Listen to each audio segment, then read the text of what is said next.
So you've got tight hips, and in this video I'm going to show you a routine that you can do to release that pain and tension in your hips.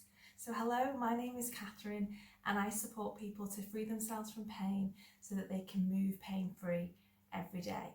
So let's get started. So all you'll need is a rolled up towel or a block therapy block.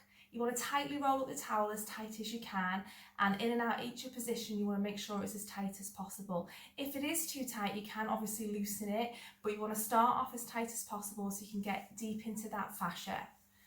So you can do this on a bed or you can do it on a flat surface on your mat on the floor.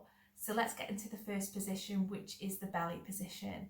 Now we always do the belly position in block therapy for all of the classes to get that breath pumping. We want to focus on inhaling in and out through the nose diaphragmatically. So when we inhale, our belly comes out, expands outwards, and when we exhale, our belly goes small. Imagine the belly buttons touching the back of the spine.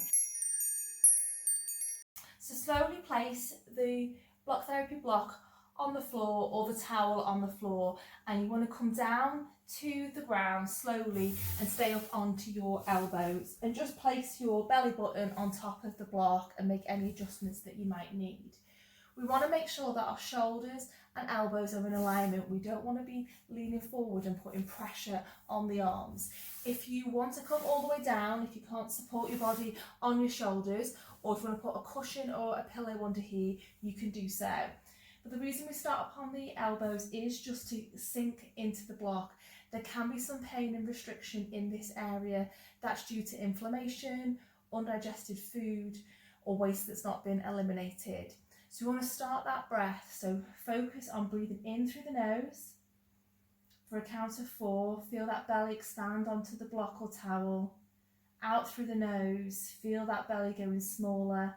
For a count of 6, imagine it's touching the back of the spine. And then if you can, you want to hold for a moment before you take your next breath.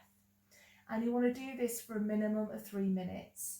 And as I said, you can come all the way down and completely relax the body. We don't want tension in the shoulders or tension anywhere else in the body. We don't want to be causing pain by putting our body into positions where it's not comfortable. We just want to feel the pain where the block is.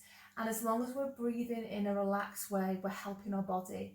If we get into a position that it takes our breath away, we're holding a breath, we need to do this in a different way. So if you're using the block, you might then go to a rolled up towel. If you're on the floor, you may then go onto a bed or onto a couch where it's a softer surface for you. And once you've done your 3 minutes, you want to place your hands underneath your shoulders and you want to exhale as you come off the block or the towel. So the next position we're going to do is the hip flexor. So get your towel or block and you want to locate your hips. We're going to do both hips, so don't worry which one you start with. And you want to place it just underneath the hip. So if you get your towel or your block and make sure it's as tight as it can go, find your hip and then place the towel underneath it. And we're going to come down to the ground. So again, you can do this on a bed or you can do this on the floor. So you want to place your other leg out to the side as you come down onto your elbows, and then you want to straighten out the leg that you're putting the block or towel under, find that hip bone and place it underneath. Now we want to make sure that we're facing the mat or the bed, so making sure the hips are facing the ground, and we want to stay up on the elbows. But just like in the belly position, if you're not able to support your body with your shoulders and elbows in line, we don't want to be leaning and causing any pressure. So you can put a pillow or support cushion under here, or if you want to, you can come all the way down.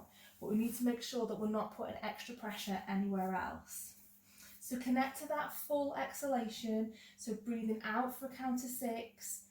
Imagine that belly button's touching the back of the spine, and breathing in for a count of 4.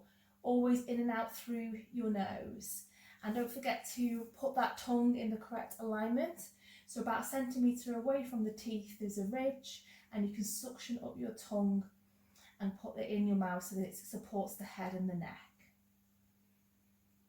So in this position, this might be more than enough for you just lying in this position.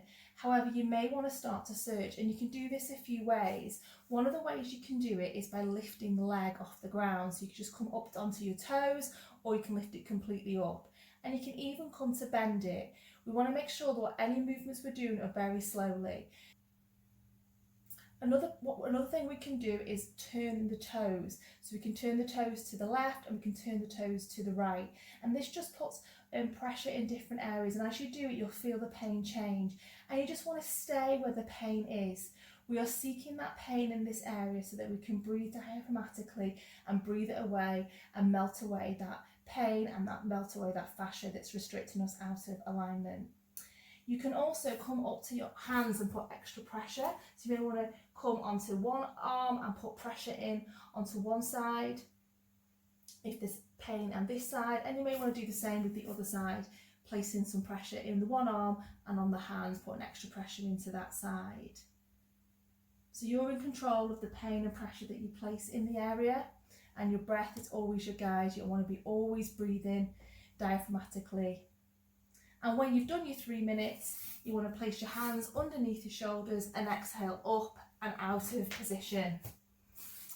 And then you want to do the other leg exactly the same. Now this last position is on the thigh, on the adductor. So we're going to want to do it as close as we can to the inside of the thigh. So it'll look very similar to start off with, but we're looking to go in to close as we can where the groin is, the top of the thigh. So come down to the mat, place the other leg straight, and the leg you're going to put the block or towel out to the side this time. You want to be down on your elbow and you want to place it as high as you can in the outer and the adductor on the outer of the leg. It's high up in the groin, and you want to have your leg out to the side, and you want to make sure that your hips are then facing the mat. And again, stay up on those elbows if you can. If not, put a cushion or some pillows under here to support your upper body, or you can come flat to the ground as well. Now when you're in this position, you can move the leg very slowly again by moving it out and straightening it, or me keeping it bent. So find, for me, the pain's more when I bend it. So find where there is pain for you and stay in that area. And again, you want to be breathing in and out through the nose in a relaxed way. Out for a count of 6 and in for a count of 4. Now you can keep moving the block or towel further down the leg and do lots of different positions. You want to stay in each of these positions for a minimum of 3 minutes, and then when you finish position, you want to make sure you exhale fully and come out of position.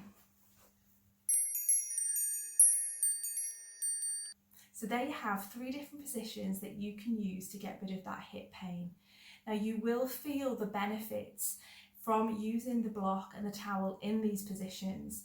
It will release the restrictions that the fascia has caused in these areas. However, you may find that it isn't just your hips that need to be released in order to get rid of the hip pain. And in my next video, I'll talk about how a full body approach is needed in order to get rid of pain in all of our body for good. So don't forget to subscribe so you know when my next video comes out. And thanks for watching.